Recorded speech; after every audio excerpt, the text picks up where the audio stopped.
Okay, so hello and welcome back everyone to this now the beautiful sub video. In today's video, we're going to see how to present the paper in examination for CS Executive. This would be for June 2023. Okay, so हमारे कितने papers है देखा जाए तो हमारे पास कितने papers है 8 papers है दोनों मॉड्यूल मिला के। अभी इस टर्म के लिए तो 8 पेपर्स है, उसके बाद जो न्यू सिलेबस आया है उसमें 7 पेपर्स है ना।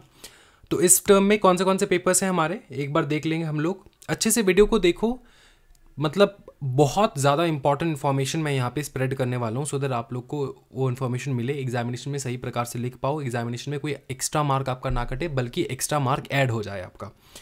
पहली बात याद रखना, देखो हमारे पास मॉड्यूल 1 एंड मॉड्यूल 2 में बहुत अलग अलग सब्जेक्ट्स हैं, ठीक है। मॉड्यूल 1 में है company law, JIGL, SBC and tax.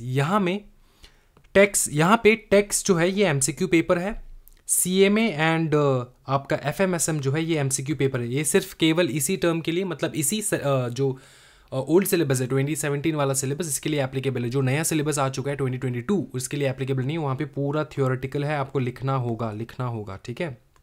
Theoretical नहीं कहूँगा, डिस्क्रिप्टिव कहूँगा।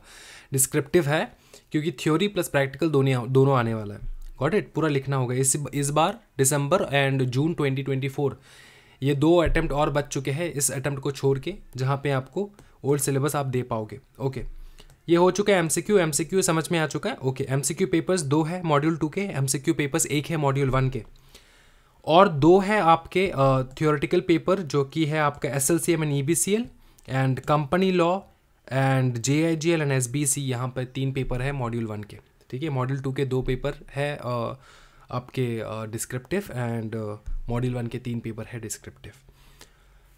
मॉड्यूल 1 का अगर मैं बात करूँ, कंपनी लॉ और SBC, ये थोड़ा अलग होता है पेपर। ये क्वेश्चंस भी अलग आएंगे एंड इसका राइटिंग पैटर्न भी अलग होगा, राइटिंग प्रेजेंटेशन सब कुछ अलग होगा कंपनी लॉ SBC, ठीक है। JIGL का एकदम अलग हो जाएगा। तो ये जो कंपनी लॉ एंड SBC है, इनका राइटिंग पैटर्न प्रेजेंटेशन ये सिमिलर है। Got it, it is very very similar. जब आप कंपनी लॉ का एग्जामिनेशन दे के आओगे फिर आपको लगेगा कंपनी लॉ खत्म, लेकिन मैं आपको बता दूं जब SBC पेपर देने बैठोगे तब आपको लगेगा भाई मेरे ये तो SBEC, ये SBEC SBC में ऐसा क्यों लग रहा है कि ये कंपनी लॉ पूछ रहे ये लोग, समझ में आ रहा है, ऐसा आपको फीलिंग आने वाला है। तो इस बात का ध्यान रहे, ठीक है।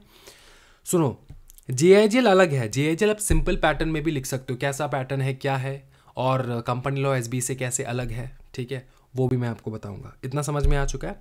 पहले डिस्कस करेंगे कंपनी लॉ SBEC, ठीक है। EBCL SLCM अलग से हम लोग डिस्कस करेंगे। कंपनी लॉ एंड SBC का देखो, सबसे पहले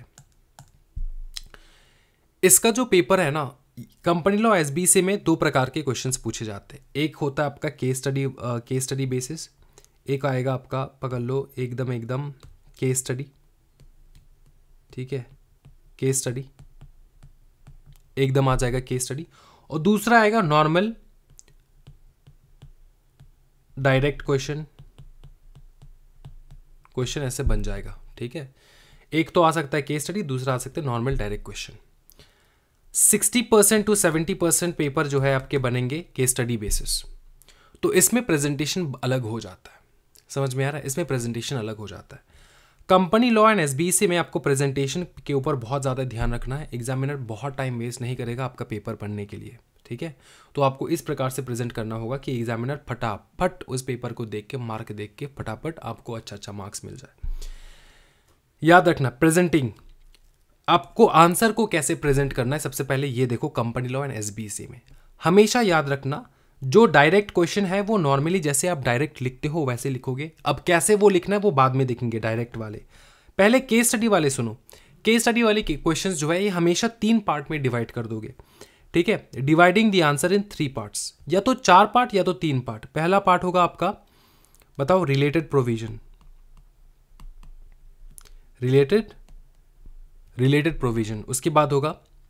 उसके बाद क्या होगा बताओ, रिलेटेड प्रोविजन, हाँ जी, फैक्ट्स एंड एनालिसिस। तीसरा होगा आपका कंक्लूजन, ठीक है, तीसरा होगा आपका कंक्लूजन। अब चौथा भी पार्ट, आप ये 3 पार्ट में आंसर लिख सकते हो, आप 4 पार्ट में भी आंसर लिख सकते हो। 4 पार्ट में आंसर कैसे लिखोगे? Related provision, facts and analysis, ये तो है ही, ये आप इसको नीचे कर दोगे, ठीक है, ये थोड़ा आ जाएगा नीचे, ठीक है।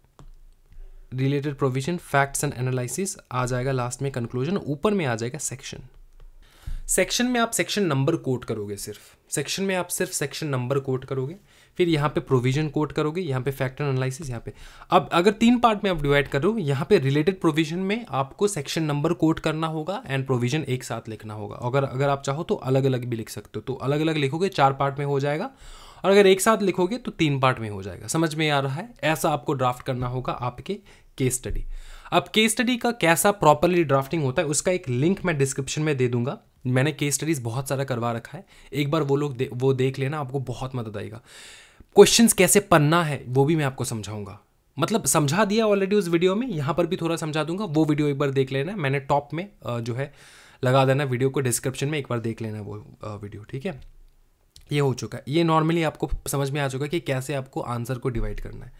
अब एक चीज़ बताऊं आपको, मार्जिन्स के बारे में ध्यान रखना है। मार्जिन्स बहुत इंपॉर्टेंट है। मार्जिन्स क्या रोल प्ले करता है मैं आपको बता दूं। मार्जिन ना आपका पेपर को सिमेट्रिक बनाता है, मतलब आपके आंसर्स को एक जो है एक प्रकार का डायमेंशन देता है, ठीक है, एक प्रकार का, मतलब दिखने में लगता है कि बवाल, समझ में आ रहा है? ऐसे मतलब सब कुछ खिचड़ी नहीं बना देता है, एक प्रकार का दिखने में बहुत अट्रैक्टिव लगता है, plus at the same time बहुत सिमेट्रिक लगता है। सिमेट्रिक, कोई भी चीज़ सिमेट्रिक है ना, उसको देखने को अट्रैक्टिव लगता है।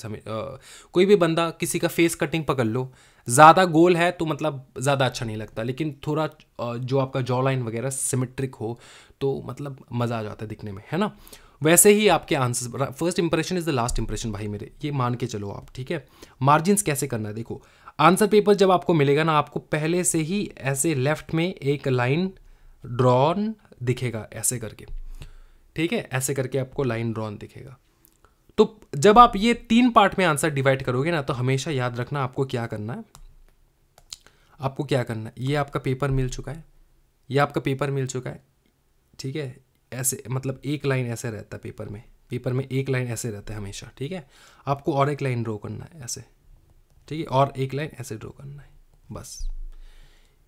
पेपर का एकदम ½ इंच का डिस्टेंस में एक लाइन ऐसे ड्रॉ करना है, और यहाँ पे थोड़ा ज़्यादा लाइन लिखना है। फिर यहाँ पे लिखना है आपको related provision, facts and analysis, conclusion.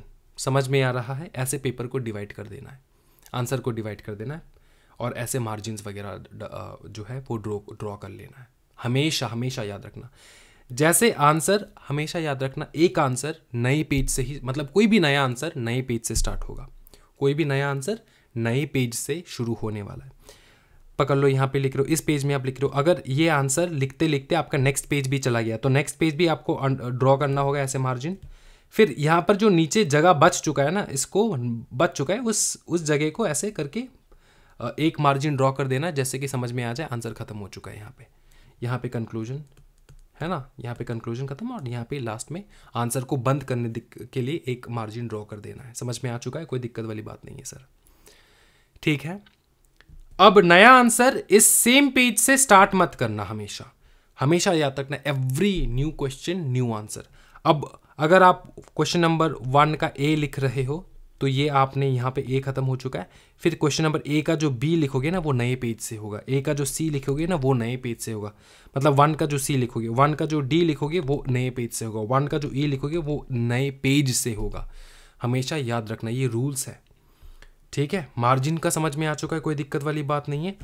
Underlines हमेशा याद रखना, अंडरलाइन करना है की पॉइंट्स को अंडरलाइन करना है। देखो, जो एग्जामिनर आपका पेपर पढ़ता है ना, वो ज़्यादा से ज़्यादा 2-3 मिनट देगा आपके पेपर को, ठीक है, ज़्यादा से ज़्यादा 2-3 मिनट देगा। इसमें एरर्स भी होता है, इसलिए तो एक पेपर 2-3 बार चेक होते हैं, है ना। एरर्स भी आपको दिख जाएगा, बहुत कुछ दिखेगा। तो मेरा एडवाइस ये है आपसे, आप हमेशा याद रखना कि आपको क्या करना होगा, आपको की पॉइंट्स को अंडरलाइन करना होगा, की पॉइंट्स को अंडरलाइन करना होगा। अगर आप की पॉइंट्स को अंडरलाइन कर रहे हो, अगर आप की पॉइंट्स को अंडरलाइन कर रहे हो, एग्जामिनर की पॉइंट्स को देखेगा और आपको फटाफट मार्क्स दे देगा। की पॉइंट्स क्या होता है सर? किसी भी क्वेश्चन का एक जो किसी भी क्वेश्चन को आप पढ़ रहे हो, उसका जो आंसर लिख लो, इसका जो इंपॉर्टेंट वर्ड्स है, इम्पॉर्टेंट जो आपका पॉइंट्स है, इंपॉर्टेंट जो आपके वर्ड्स है, उसको आपको अंडरलाइन करना होता है। समझ में आ रहा है? अब ये क्या होता है, वो आप अगर प्रैक्टिस करोगे, आप राइटिंग प्रैक्टिस करोगे कैसे सॉल्व किया जाता है, तब आपको पता चलेगा। वो वीडियोस मैंने डाल रखा है चैनल के ऊपर, आप एक बार देख लेना उस वीडियोस को, मैं लिंक डिस्क्रिप्शन में दे दूंगा।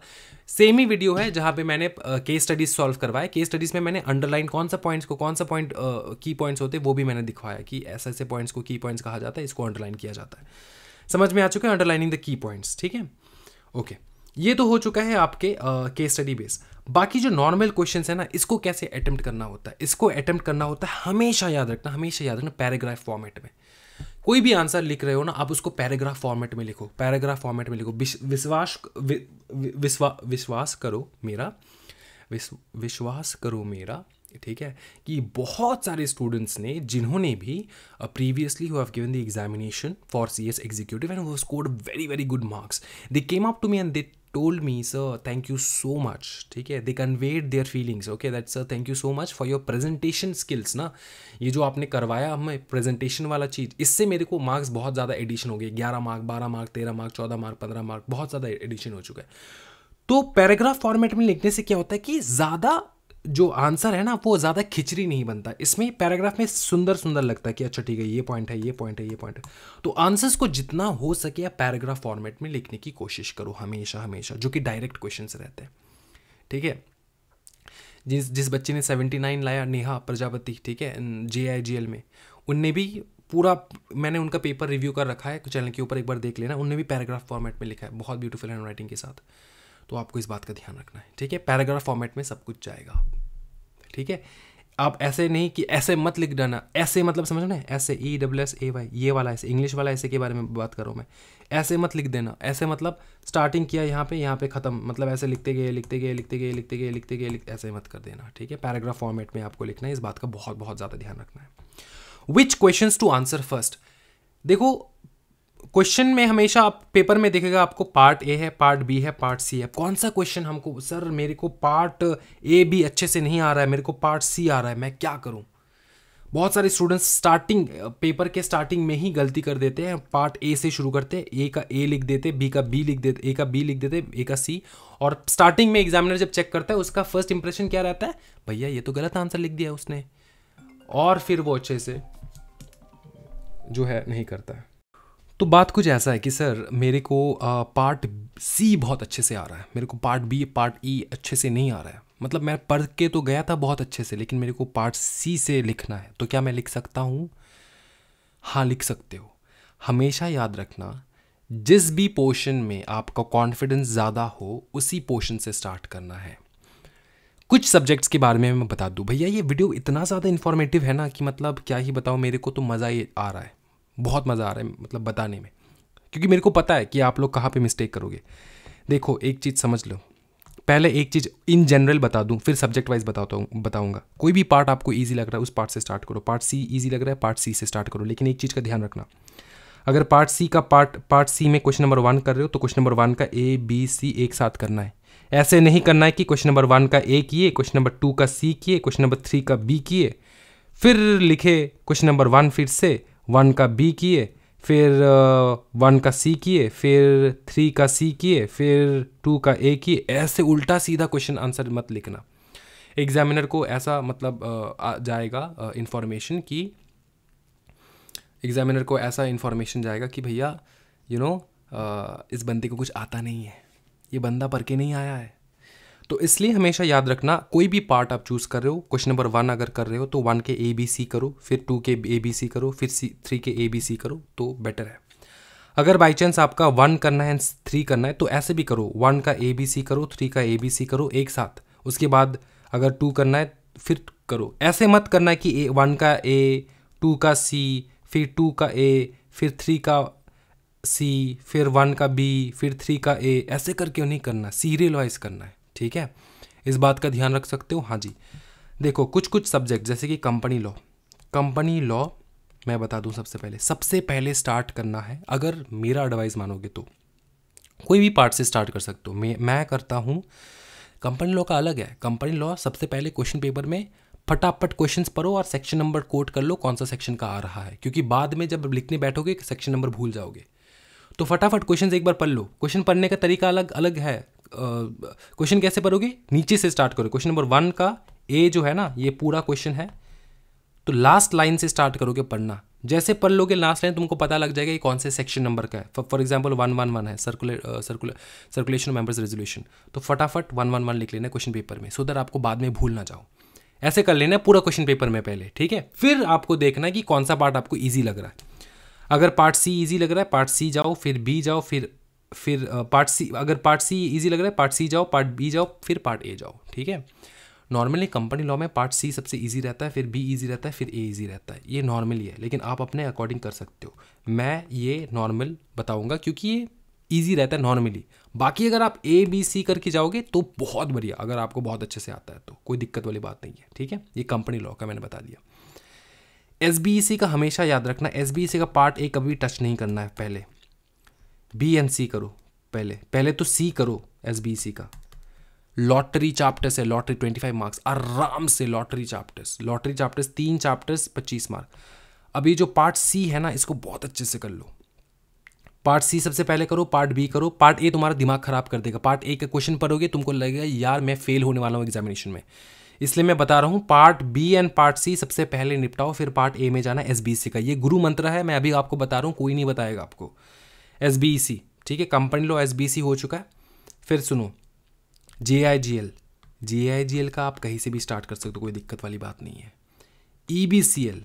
ईबीसीएल का हमेशा पार्ट बी से स्टार्ट करो, फिर पार्ट सी, फिर पार्ट सी या पार्ट ए, ये आपका मर्जी, जो भी आपको इजी लगे, लेकिन स्टार्टिंग हमेशा पार्ट बी से करना है ईबीसीएल का। एसएलसीएम में 2 ही पार्ट है, part B and part A. हमेशा पार्ट बी से स्टार्ट करना, पार्ट बी पहले करो फिर पार्ट ए करो। समझ में आ रहा है? एसएलसीएम का पहले पार्ट बी, पार्ट ए, ईबीसीएल का पहले पार्ट बी, फिर पार्ट सी, पार्ट ए, कोई भी आप चूज कर सकते हो। कंपनी लॉ का हमेशा पार्ट सी से स्टार्ट होता है, सी बी फिर ए जा सकते हो। एसबीईसी का भी सेम है, एसबीईसी का भी सी बी एंड ए जा सकते हो। मतलब इजी क्वेश्चंस कहाँ पे मिलेंगे मैं आपको वो बता रहा हूँ। सबसे पहले सी इजी रहता है, बी इजी रहता है, फिर ए। समझ में आ रहा? टफनेस लेवल जो है इस प्रकार से होता है, इस बात का ध्यान रखना है, ठीक है।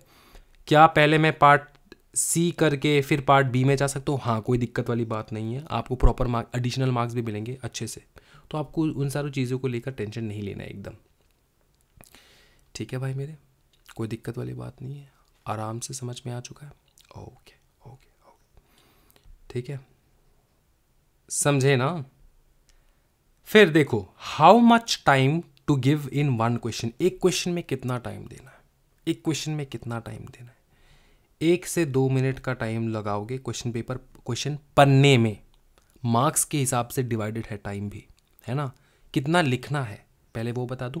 1-2 मिनट का, 1 मिनट से ज़्यादा, 2 मिनट से ज़्यादा टाइम नहीं लगना चाहिए किसी भी एक क्वेश्चन को डिकोड करने में। अगर बहुत बड़ा क्वेश्चन है तो इससे ज़्यादा नहीं लगना चाहिए।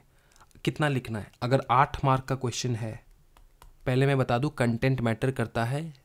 कितना आपने मतलब ज़्यादा लिखा है वो मैटर नहीं करता, कंटेंट मैटर करता है। कितना मतलब जो लिखा है उसका क्वालिटी मैटर करता है, ना तो आपका क्वांटिटी। तो अगर 8 मार्क का क्वेश्चन है, 1.5 पेज आराम से लिख सकते हो। 1.5 पेज आराम से लिख सकते हो 8 मार्क के क्वेश्चन के लिए, ठीक है। 4-5 मार्क है, 1 पेज मोर देन इनफ होता है, ठीक है। समझे बाबू? कोई टेंशन वाली बात नहीं है। हाँ जी, ओके।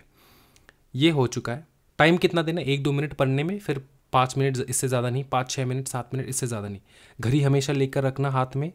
और टाइम मैनेजमेंट मॉक टेस्ट में अच्छे से करना है। मॉक टेस्ट नहीं करोगे तो टाइम मैनेजमेंट नहीं आ पाएगा। लास्ट में देखोगे बहुत सारे आंसर छूट चुके हैं, तो इस बात का ध्यान रखना है थोड़ा आपको, ठीक है। फिर देखो, okay, that's my cute little lizard. Okay, how many question should we answer? 100 के 100%। अगर 100% क्वेश्चन अटेम्प्ट करके नहीं, नेगेटिव मार्किंग नहीं है ना, एमसीक्यू पेपर में नहीं बता रहा हूं मैं। एमसीक्यू पेपर में 100/100% कर दिए तो फेल, 100 क्वेश्चन अटेम्प्ट कर दिए तो फेल। इस बात का ध्यान रखना। एमसीक्यू पेपर नहीं, डिस्क्रिप्टिव में 100% क्वेश्चन आपको अटेम्प्ट करके आने हैं।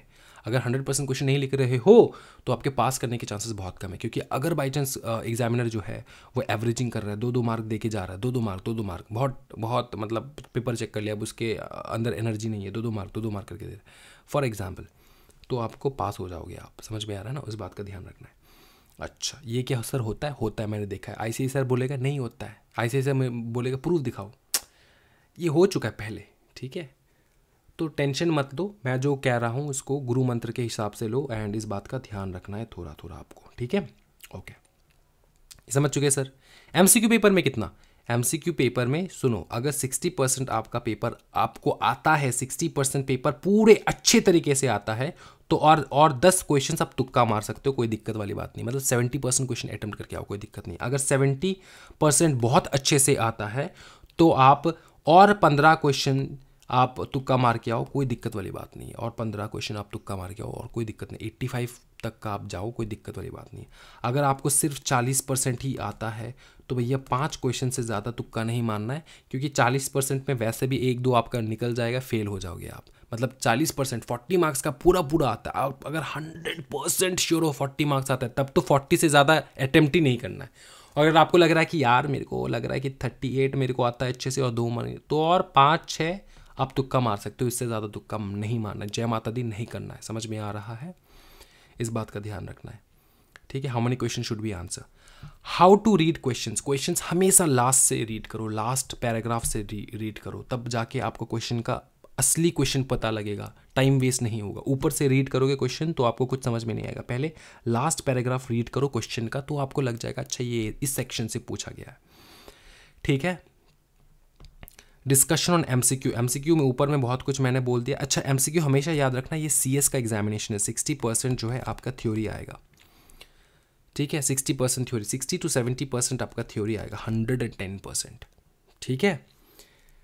प्रैक्टिकल्स बहुत ही कम आएंगे। प्रैक्टिकल्स अगर पकड़ लो 30% प्रैक्टिकल्स आ रहे हैं, उसमें से 10 से 15% प्रैक्टिकल्स बहुत टफ आएंगे, एंड बाकी 10 से 15% ईजी आएगा। इस बात का ध्यान रखना। MCQ पेपर पास करना ईजी ही है, ज़्यादा टफ नहीं है। आपको पढ़ाई करना नहीं आता, बहुत बड़े बड़े सम करके चले जाते हो, वो सम पूछे ही नहीं जाते एग्जामिनेशन में।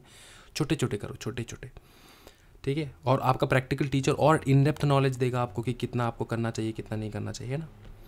फिर देखो, how many questions can we guess, मैंने बता रखा है यहाँ पे, बता रखा है अगर 70% आपको क्वेश्चन आता है तो और 10 करो, 80% का अटेम्प्ट करके आओ। अगर आपको 80% आता है और 10 करो, 90% या फिर और 5 करो, इससे ज़्यादा मत करो। मार्क्स भी इंपॉर्टेंट है, रिटेन करना, ठीक है। तुक्का कितना मनना है, 10 क्वेश्चन एक्स्ट्रा आप कर सकते हो। अगर आपको 50 आता है तो आप 5-6 से ज़्यादा मत करो, एक्स्ट्रा तुक्का मत मारो, 6-7 से ज़्यादा एक्स्ट्रा तुक्का मत मारो। अगर 50 ही क्वेश्चन आपको आता है, क्या पता नेगेटिव मार्किंग के कारण आपका 50 आपने अटेम्प्ट किया, क्या श्योरिटी है आपका कि 50 में से 50 ही मिलेगा। पकड़ लो 40 मिल गया 50 में से, और आपने जो तुक्का मारा उसके कारण 35 नेगेटिव मार्किंग है ना भाई मेरे। 4 क्वेश्चन रॉन्ग करोगे तो 1 मार्क कट जाएगा, तो ये बहुत इंपॉर्टेंट है, ठीक है। इस बात का ध्यान रखना है। अगर 40% आता है तो भैया तुक्का के बारे में सोचना ही नहीं है। How to go with the questions मैंने आपको बता रखा है। अच्छा, MCQ पेपर में अलग है, आपको एक एक्स्ट्रा शीट मिलेगा ऐसा, ठीक है। यहाँ पे ऐसे रहेगा, तो आपको पेन से ना ऐसे सर्कल करना होता है जो भी आपका राइट आंसर है, ABC, A, यहाँ का B, यहाँ का C, ये एक्स्ट्रा शीट में। पहले पेंसिल से आप, ये आपका क्वेश्चन पेपर, ठीक है, और 2 शीट मिलता है MCQ में। पहले पेंसिल से इसको भर लो कि अच्छा इसका A है, इसका B है, इसका C। अच्छा, एक चीज़ याद रखना, MCQ पेपर में ना हमेशा क्या करना है, पहले का 10 से 15 मिनट जो है आपको आंख बंद करके जो क्वेश्चन आता है आपको, जो पन्ने में, मतलब जो आपको क्वेश्चन दिख के लग जाए कि यार ये तो मेरे को आता है, तो इसको टिक कर लो। पहले क्या करना है, पहले एक बार गो थ्रू करना है सारे प्रैक्टिकल्स, थ्योरी को टच नहीं करना है। पहले प्रैक्टिकल को टच नहीं करना है, थ्योरी को करना है। थ्योरी को एक बार गो थ्रू करो, जो भी आपको आंख बंद करके आता है फटाफट टिक कर लो, और जो क्वेश्चन में आपको डाउट है वो बाद में। पहले आपने टिक कर लिया, जो आपको आता है एकदम 100% ठीक है। जिस क्वेश्चन में थोड़ा थोड़ा डाउट है उस क्वेश्चन को सर्कल कर दो कि इस क्वेश्चन में थोड़ा थोड़ा डाउट है, और जिस क्वेश्चन में एकदम आता ही नहीं है वो तो देखोगे ही नहीं आप, है ना। जो क्वेश्चन आता ही नहीं है वो देखोगे नहीं, जो क्वेश्चन आपको थोड़ा थोड़ा डाउट है सर्कल कर लेना। फिर जब जैसे आपने कर लिया ना कि ये क्वेश्चन मेरा श्योरिटी है, तो ये तो हो चुका है, फिर सर्कल के ऊपर आओ, फिर इसको अच्छे से पढ़ो, क्वेश्चन को सॉल्व अगर हो सकता है तो सॉल्व करो, अगर सॉल्व नहीं हो सकता है तो छोड़ दो। तुक्का, ये भी तो तुक्का ही मारोगे अगर सॉल्व नहीं हो रहा है आपसे। जिस क्वेश्चन में थोड़ा आपको ज़्यादा टाइम लग रहा है वो क्वेश्चन रख दो सर्कल करके, बाद में देखेंगे, पहले जो क्वेश्चन आ रहा है उसको सॉल्व करो। समझ में आ रहा है? जैसे जैसे आप सॉल्व करोगे, क्वेश्चन पेपर में आपने सॉल्व कर लिया, यहाँ पे सॉल्व करने की दरकार नहीं है स्टार्टिंग में, ये लास्ट 15 मिनट में आप इसको भर सकते हो, कोई टेंशन वाली बात नहीं। इस पेपर को पहले इस पेपर को भरो कि अच्छा इसका ए हो सकता है, इसका बी हो सकता है। एग्जामिनर आपको कभी कभार डांट भी देगा कि क्यों लिख रहे हो, तो ऐसे छोटे छोटे मार्क करना कि एग्जामिनर को भी ना दिखे, आपको भी सिर्फ दिखे। समझ में आया ना? चीटिंग करने का तो मंशा है नहीं आपका, आप किसी को आपका पेपर नहीं दोगे, है ना? तो थोड़ा थोड़ा छोटा छोटा करके टिक कर लो जो आपको आंसर आता है। इस प्रकार से आपको क्वेश्चन पेपर करना होता है MCQ का। समझ में आ रहा है? पहले क्या करोगे, पहले एकदम आग बंद करके गो थ्रू करेंगे, जो थ्योरी, प्रैक्टिकल टच नहीं करेंगे, प्रैक्टिकल एकदम लास्ट में। जो मेरे को थ्योरी आ रहा है, मतलब 1 सेकंड में मेरे को आंसर आ रहा है, उसको टिक कर लेंगे फटाफट। जो मेरे को टाइम लग रहा है पढ़ने के लिए, मतलब मेरे को डाउट है, तो उसमें सर्कल कर लेंगे, और प्रैक्टिकल तो लास्ट में, ठीक है? फिर ये जब सॉल्व हो जाएगा ना, आपका जो श्योर शॉर्ट आंसर्स है ये सॉल्व हो चुका है, फिर प्रैक्टिकल टूवर्ड्स जाओ, प्रैक्टिकल सॉल्व करो। प्रैक्टिकल ने सॉल्व कर लिया, फिर आओ इस क्वेश्चन के ऊपर जिस क्वेश्चन में आपका डाउट है। समझ में आ चुका है? कोई दिक्कत वाली बात नहीं है सर। तो इस प्रकार से आपको करना होता है पूरा क्वेश्चन पेपर। मॉक टेस्ट शुरू हो चुका है, मतलब होने वाला है 7 तारीख से। तो जो वीडियो मैं अपलोड करूँगा ये 7 तारीख के सुबह को ही अपलोड करूँगा। आज से मॉक टेस्ट स्टार्ट हो जाएगा। जो भी स्टूडेंट ज्वाइन करना चाहते हैं वो कर सकते हैं, कोई दिक्कत वाली बात नहीं है, ठीक है? डिस्क्रिप्शन में लिंक है, आप रजिस्टर कर सकते हो मॉक टेस्ट के लिए। इस सारे क्वेश्चन पेपर्स, मतलब सारे इसके ऊपर अगर कोई भी आपका एक्स्ट्रा डाउट है तो मुझको पूछ सकते हो, कोई दिक्कत वाली बात नहीं है, ठीक है? हैंड राइटिंग अच्छा रखना है, हैंड राइटिंग के ऊपर मैं लेकर आऊँगा, कोई टेंशन वाली बात नहीं। हैंड राइटिंग के ऊपर एक वीडियो लाऊंगा मैं, ठीक है? आप लोग का पूरा मतलब दिक्कत नहीं होगा एकदम। Thank you so much everyone, happy learning guys, bye bye and take care.